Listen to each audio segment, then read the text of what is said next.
안녕하세요. 법률연구소 최준영입니다. 오늘은 저희 법무법인 율촌에 작은 경사가 있어서 여러분들과 함께 축하도 나눌 겸 한번 자랑도 할 겸 해서 오늘 코너를 준비해봤습니다. 최근에 제3회 중앙일보 2025 베스트 변호사 선정이 있었습니다. 뭐 신문을 보신 분들은 아시겠습니다만 저희 율촌에서도 6분의 변호사가 베스트 변호사로 선정이 되었습니다. 네. 저희 율촌이 추구해온 이제 분야별 전문성 그리고 이제 고객 친화적 마인드 이런 것들이 많은 분들에게 이제 잘 인식되고 또 어떻게 보면 사랑받는 결과가 아닌가 싶은 생각이 듭니다. 그래서 오늘은 이 자리를 빌려가지고 6분의 변호사들 중에서 한 분인 이우열 변호사님 모시고 이것과 관련된 얘기를 나눠보도록 하겠습니다. 참고로 이우열 변호사님께서는 이제 공정거래 분야 베스트 변호사로 선정되셨습니다. 안녕하세요, 변호사님. 네, 안녕하십니까.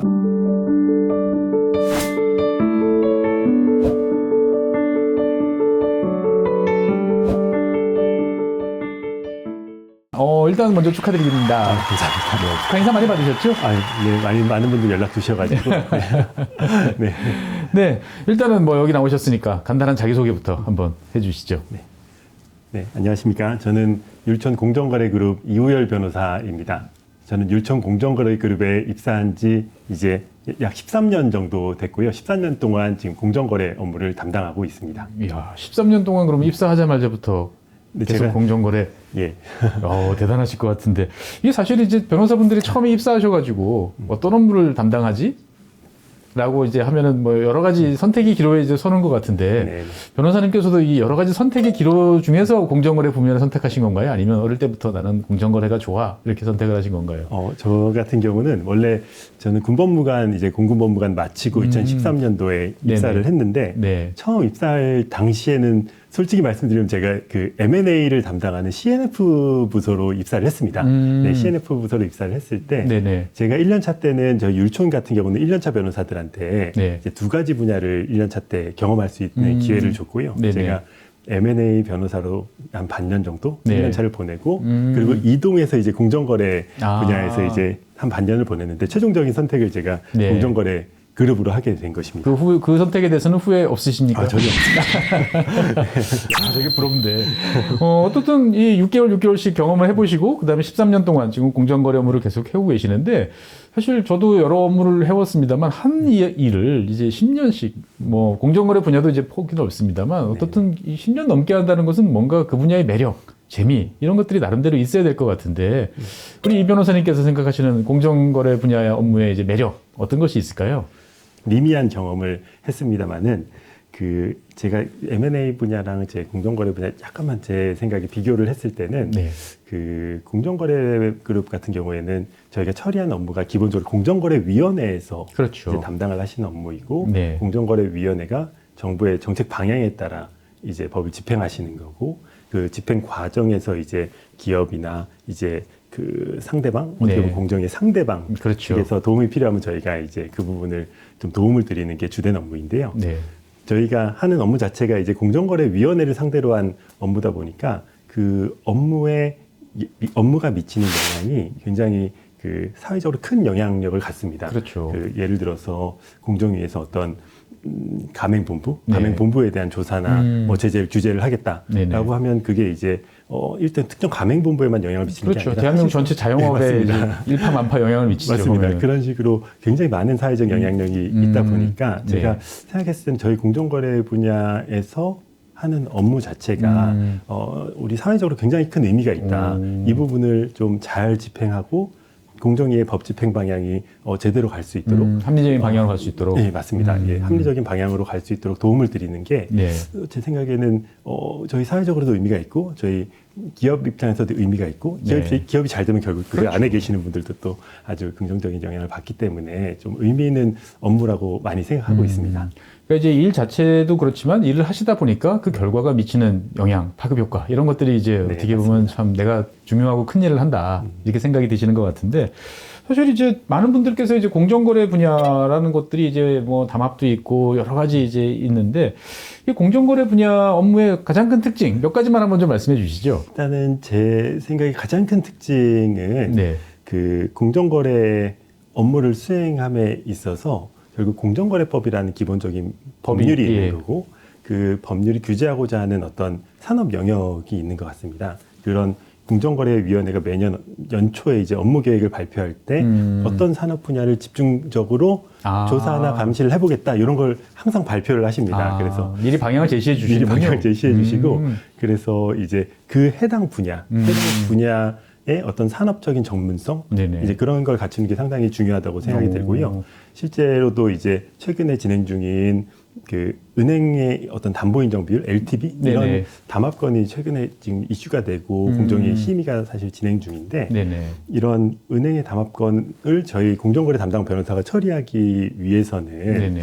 뭐 단순히 저희가 담합에 대한 어떤 기본적인 법리 이런 부분은 이제 아주 이제 그건 기본이고. 기초가 예, 돼야겠지만 그건 기본이고. 이런 금융, 대출 상품, 은행의 금리나 대출 한도가 어떻게 정해지는지에 대한 정확한 이해가 바탕이 돼야지 자문을 드릴 수 있기 때문에 네네. 어떤 공정거래법 분야의 가장 큰 특징은 어떤 법과 산업의 이해가 양쪽이 다 있어야 된다. 같이 진행돼야 된다. 이렇게 저는 생각하고 있습니다. 그러면 이 양쪽을 다 하려고 그러면 이게 사실은 만만한 능력이 아닐 것 같은데 변호사님이 생각하시기에 이제 어떤 공정거래 분야에 내가 변호사다라고 네. 그러면 이제 갖춰야 될 자질, 마인드 어떻게 보면 이제 이 변호사님이 스스로 생각하시는 자질과 마인드일 것 같은데 한번 말씀해 주시죠. 제가 방금 말씀드린 이런 산업에 대한 이제 이해를 높이기 위한 노력, 네. 이 부분이 일단 최우선시 되어야 될 것 같고요. 네네. 그래서 실제 저희가 고객과 첫 미팅을 하거나 아니면 사건이 시작되는 초기 단계에는 예. 저희 이해도가 상당히 낮습니다. 저희는 법률가이기 때문에 법률적인 그렇죠. 지식은 고객보다 좀 나은 반면에 산업적인 지식은 굉장히 낮지만 마지막 이 심의가 되는 네. 마지막 그 결승선에 갔을 때는 저희가 거의 고객과 유사한 수준이나 아니면 저희가 좀 더 많이 아는 상황이 돼야지 네네. 정확한 진단과 이제 해결책을 제시할 수 있기 때문에 그런 저희 산업에 대한 이해가 첫 번째일 것 같고요. 네.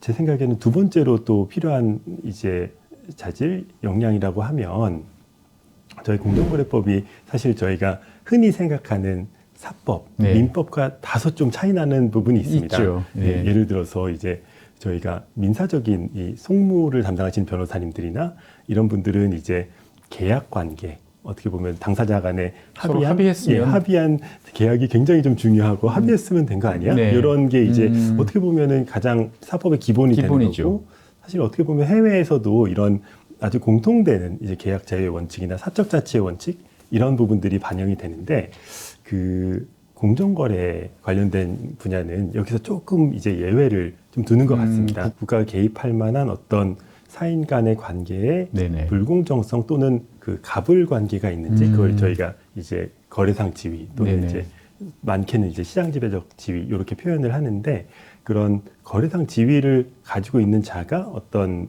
불공정 행위를 했는지 이런 거에 대한 규제가 많이 이루어지는 분야거든요. 그래서 저희가 어떤 사법적인 부분을 넘어서 이제 어떤 거래 당사자 간의 불공정성이 있는지 그런 부분들도 저희가 좀 면밀히 살펴보고 이 부분이 혹시라도 좀 문제될지 않을까? 이런 것들을 좀 진단해드리는 예. 그런 부분도 좀 필요해서 저희가 좀 균형 있는 시각을 또 갖추는 게 또 필요하지 않을까 이런 생각입니다. 들어보니까 일단은 호기심도 좀 있어야 될 것 같고 오늘 맞습니다. 맡은 네. 섹터는 이제 A라는 섹터였는데 네. 다음번에 맡은 섹터는 전혀 관계없는 예. B라는 섹터도 되는데 맞습니다. 어떻든 간에 호기심 좀 있어야 될 것 같고 네네. 그다음에 일반적인 우리가 이제 그 처음에 학교에서 배웠던 거하고는 좀 다른 어떤 관점을 또 가지도록 맞습니다. 익숙해지도록 노력을 해야겠군요. 네, 보면. 맞습니다.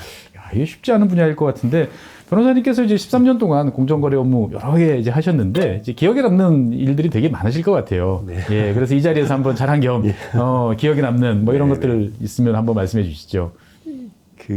제가 수행한 업무들을 크게 좀 먼저 말씀드리면 제가 수행한 업무는 이제 그런 공정거래법 분야의 이제 담합이라든지 아니면 기업 결합 네네.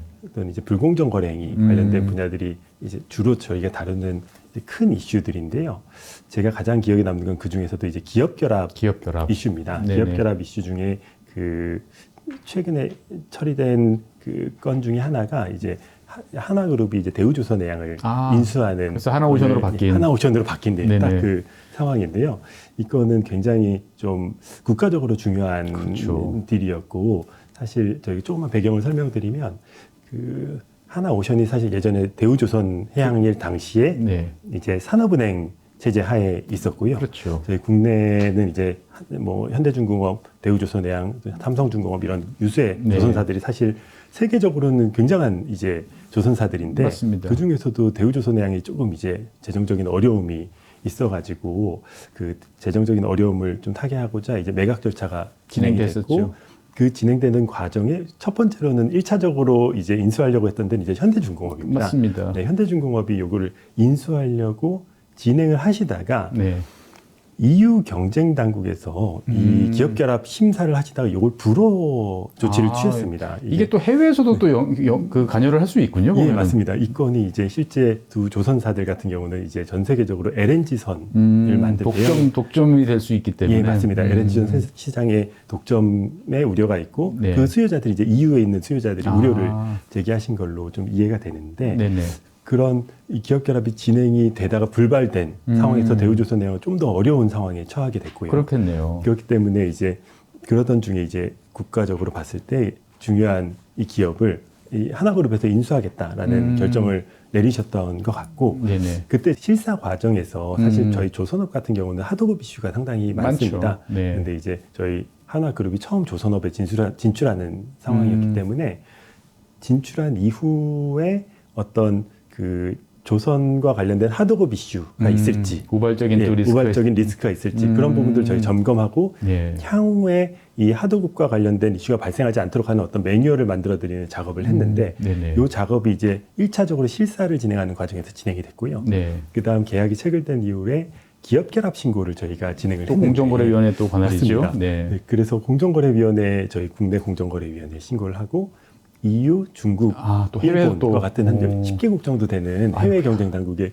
신고를 했습니다. 예. 근데 이번에는 천만다행이게도 이제 EU 경쟁 당국에서 문제를 삼지 않았습니다. 이 건에 뭐 대해서는. 어쨌든 이제 다른 업체가 이제 인수하는 거니까. 맞습니다. 그게 딱 정확한 포인트이신데 네. 지금 현대중공업과 대우조선해양은 같은 조선업 간의 결합이기 때문에 불허가 나온 측면이 많이 있고요. 네네. 다만 이제 하나그룹 같은 경우는 이제 조선업에 처음 진출하는 회사에서 이게 사실 조선업 시장에서의 그 변화가 많지가 않다 보니까 네. 이제 EU 경쟁 당국에서는 문제 제기하지 않았고 네. 그래서 저희가 이 건을 빨리 종결을 하려고 하던 찰나에 네. 이제 국내 공정위가 이제 이 건에 대해서 이슈를 제기를 했습니다. 그게, 국내에서. 네, 맞습니다. 그게 이제 저희 조선업 시장이라기보다는 네. 방산 시장을 이제 조금 좀 들여다 보시면서 네네. 이제 오션이 지금 하고 있는 이런 방산 함정을 네네. 건조하는 특수성 건조 분야에서. 네, 특수성 건조 분야입니다. 예. 그 분야 그리고 이제 하나 그룹사들이 하는 이 네네. 함정 무기 체계 네네. 관련된 이 수직적인 결합 관계 수직 계열화가 또 되는 거 아니냐? 네, 맞습니다. 그 부분을 이제 우려를 제기하셨고요. 네네. 결국에는 이제 공정위 주장과 같이 이 부분에 대한 경쟁 제한 우려가 있다라는 부분이 인정돼서 네네. 이 조건부 승인이 나오게 됐습니다. 조건부 승인이 나와서 어떤 경쟁사들을 차별하지 말라, 차별 취급하지 말라라는 어떤 시정 조치가 나오게 됐는데 네. 결론적으로는 저희 이건 조건부 승인이 나오긴 했지만 저희 일정에 맞춰서 잘 마무리될 수가 있었고요. 기분 좋으셨겠습니다. 맞습니다. 그래서 이후에는 이제 하나오션으로 네. 바꾸고 하나오션 출범 이후에 이런 조선업의 슈퍼사이클 이런 것들을 타셔서 네네. 이제 그렇죠. 흑자로 승승장구하셨죠. 전환하셨습니다. 네. 네. 어쨌든 생각해보면, 정말 언제죠? 2008년 이후에 한번 이 하나그룹에서 인수하겠다라고 했다가 맞습니다. 네. 계약금 3천억 원인가 내셨다가 이제 결국은 또 그거 가지고도 한바탕 이슈가 됐었는데 또 그거를 또 이제 시간이 이만큼 돼서 결국 네. 인수를 하시는 거를 지켜보시면 여러 가지로 또 뿌듯하셨겠다 네. 그런 생각도 드네요. 사실 이제 공정거래라는 것들을 돌이켜 생각해보면 우리나라에서는 1980년대 뭐 이때부터 이제 공정거래라는 단어가 등장했던 것 같은데 지금 13년 동안 담당하시면서도 여러 차례 이제 바뀌셨을 것 같아요. 네네. 그동안에 이제 전문가로서 이 13년 동안 이 업역을 담당하신 느낌에 이 공정거래라는 분야가 우리나라에서는 최근에 어떤 식으로 바뀌고 있다. 이런 좀 한번 최근의 트렌드에 대해서 말씀해 주시면 좋을 것 같아요. 이제 제가 공정거래 업무를 담당한 게 이제 2013년부터인데요. 네. 그때부터 이제 제가 처음 입사해서 이제 어떻게 보면 주니어 변호사로서 활동할 당시에는 가장 많았던 류의 사건이 사실 그 담합 사건들이 많았습니다. 전통적인 사건이었군요. 예, 전통적인 담합 사건을 이제 전통적으로 이런 대형 건설사들이 네. 담합을 하고 그때 4대강 어떤 음. 도시철도, 뭐 대구 도시철도, 뭐 부산 지하철 여러 가지 이제 네네. 담합 사건들이 진행됐고 당시 대형 건설사들이 다 들어와 있다 보니까 많은 로펌들이 여기에 관여돼서 이제 업무를 수행했던 기억이 나고요.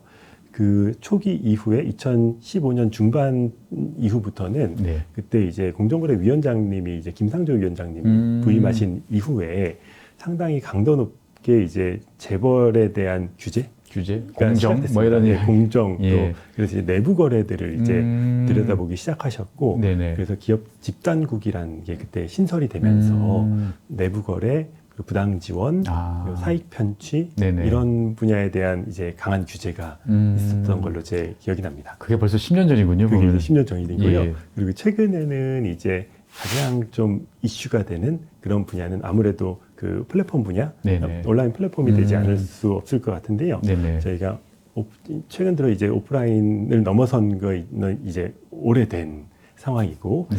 그 온라인 플랫폼과 관련해서 굉장히 많은 이해 당사자들이 영향을 받는 그렇죠. 상황인 것 같습니다. 많은 입점업체들이 들어와 있고, 네. 여기서 이제 많은 소비자들이 오프라인보다는 이제 온라인을 선호하는 이런 경향을 띠다 보니까 이런 소비자 보호 또는 입점업체 보호 네. 아니면 이제 다른 경쟁 플랫폼의 보호, 경쟁의 보호 이런 경쟁의 것들이 보호. 좀 이제 이슈가 되고 있어서 네. 최근에는 이제 온라인 플랫폼과 관련된 논의가 가장 좀 활발하게 이루어지고 있는 걸로 이해됩니다. 이야, 이게 처음 들으면 그래 건설에 대해서 이해를 해야 돼라고 하면 또 토목 머리 아파 막 입찰 절차 막 이것만 해도 머리 네, 아픈데 지금 이제 온라인까지 이제 맞습니다. 오시다 보니까 어떻게 보면 대한민국의 그 동안의 주요 이슈들은 다 다뤄보셨다 이렇게 이제 볼 수도 있겠군요 보면은. 맞습니다. 네.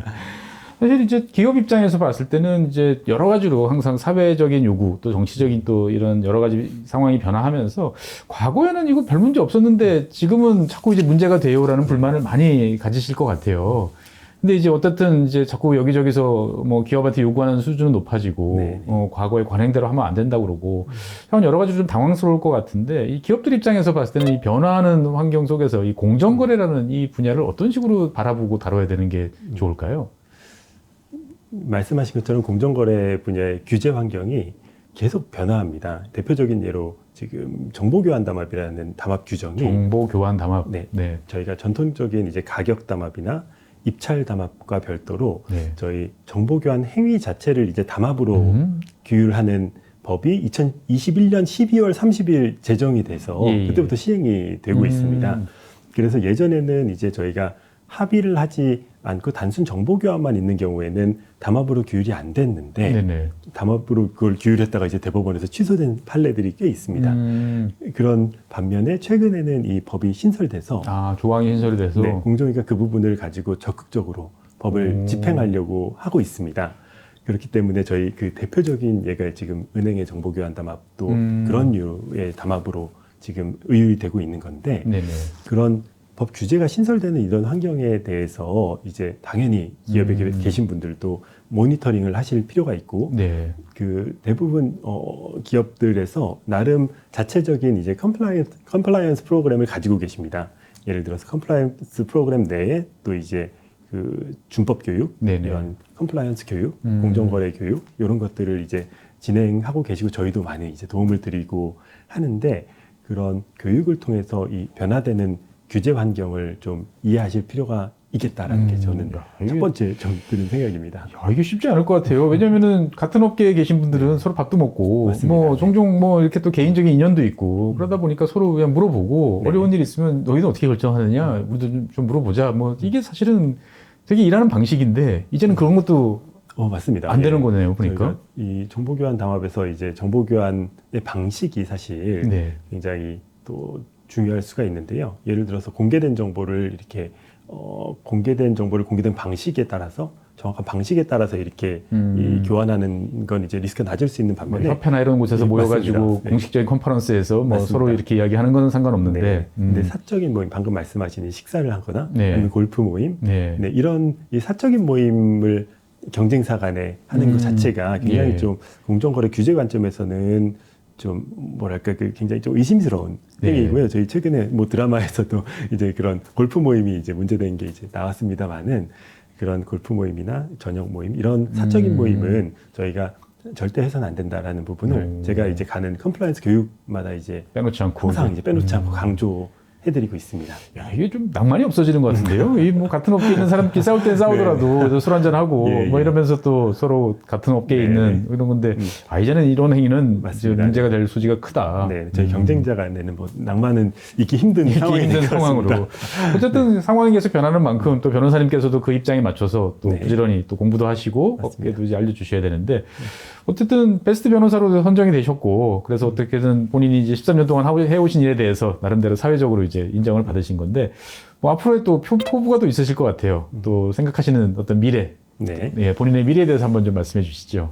제가 최근 작년부터 좀 활동을 하게 된 게 있는데요. 네. 저희 그 공정거래 조정원에 있는 조정원? 공정거래 분쟁 조정 협의회라는 곳이 있습니다. 그 부분은 이제 공정거래 관련된 이 피해를 보신 분, 그러니까 공정거래법 위반으로 피해를 보신 분이 어떻게 보면 그 조정 신청을 해서 공정위 조사나 아니면 민사소송 이런 절차를 거치지 않고 조정을 통해 일회적으로 단번에 한 번에 빠르게 해결할 수 있는 그런 절차인데요. 이 분쟁 조정 절차가 굉장히 최근 활성화되고 있고 제가 좀 운 좋게도 이제 그쪽 그 조정위원으로 현재 활동하시는군요. 하고 있습니다. 그래서 제가 이제 매달 한 번씩 열리는 분쟁조정 협의회에서 이렇게 좀 사건들을 이제 다룰 경우가 있는데 그런 경험을 하다 보니까 저희 그게 뭐 금액이 크지는 않습니다만 그 한 건 조정이 성립하는 것 자체가 사실 그 당사자들 사이에서는 굉장히 또 큰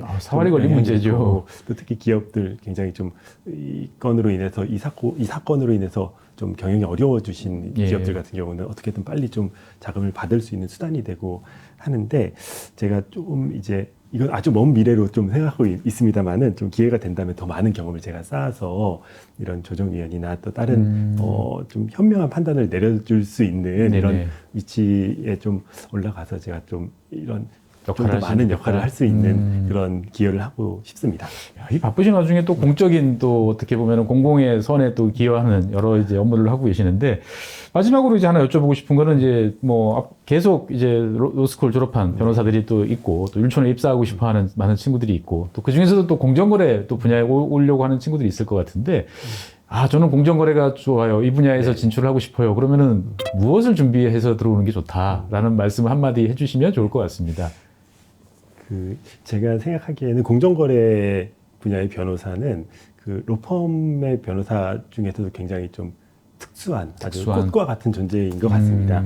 그래서 이제 어떻게 보면은 굉장히 많은 사회적 이슈를 굉장히 빨리 접할 수 있고요. 저희가 어떤 사고가 터져서 언론 기사에 나기 전부터 기업들은 그거에 대비를 하면서 저희 공정거래 분야 변호사들과 항상 협의를 하고 저희 조언을 받아서 이제 진행을 하시게 되는데 이 공정거래위원회가 어떤 방향으로 집행하고 있는지 또 어떤 사건들이 지금 진행 중인지 어떤 사건을 처리했는지 이런 게 나오기 때문에 이제 후배들께서 한번 그 공정거래 분야에 관심이 있으시면 이 공정거래 관련 이제 집행 동향이라든지 이 관련 사건들이 이런 것들이 있구나라는 거에 대한 감을 제 생각에는 좀 한 3년 로스쿨 3년이니까 한 2년 정도부터 그런 걸 보시더라도 아주 많은 사건에 대한 이해가 되실 것 같아요. 그래서 이걸 벼락치기로 공부하면 아무래도 금방 이제 들통나기 마련이니까 바닥이 드러나죠. 아주 좀 점심 드실 때나 뭐 시간 짬짬이 나실 때 신문 보는 시간이나 이럴 때 이제 보도자료나 이런 것들도 확인을 해서 공정거래 분야에 대한 많은 관심들을 트렌드를 읽고 연역도 좀 알고 그래서 어떻게 보면 변호사님하고 이제 좀 이렇게 대화가 될 수 있으면 훨씬 좋겠다. 예, 맞습니다. 더 정확하게 말씀하셨습니다. 네. 오늘 사실은 이제 법률연구소 보통은 전문가적인 어떤 여러 가지 견해 그리고 특정 이슈에 대해서 얘기를 했지만 오늘은 연말도 되고 그래서 이제 베스트 변호사 우리 이우열 변호사님 모셔서 여러 가지 이야기를 나눠봤습니다. 사실 율촌에는 이 변호사님 말고도 또 5분의 또 베스트 변호사 선정되신 분이 계시는데 앞으로도 기회 될 때마다 한 분씩 모셔가지고 좀 자랑이라면 자랑 또 아니면 또 이 분야 해당 분야의 또 깊은 인사이트를 여러분들과 함께 나눌 수 있는 기회 가져보도록 하겠습니다. 네, 오늘은 이우열 변호사님 모시고 공정거래 분야 13년 한번 결산해보는 그런 기회를 가진 것 같습니다. 다음 시간에는 새로운 주제로 여러분들 찾아뵙도록 하겠습니다. 나와주신 변호사님 고맙습니다. 네, 감사합니다. 네.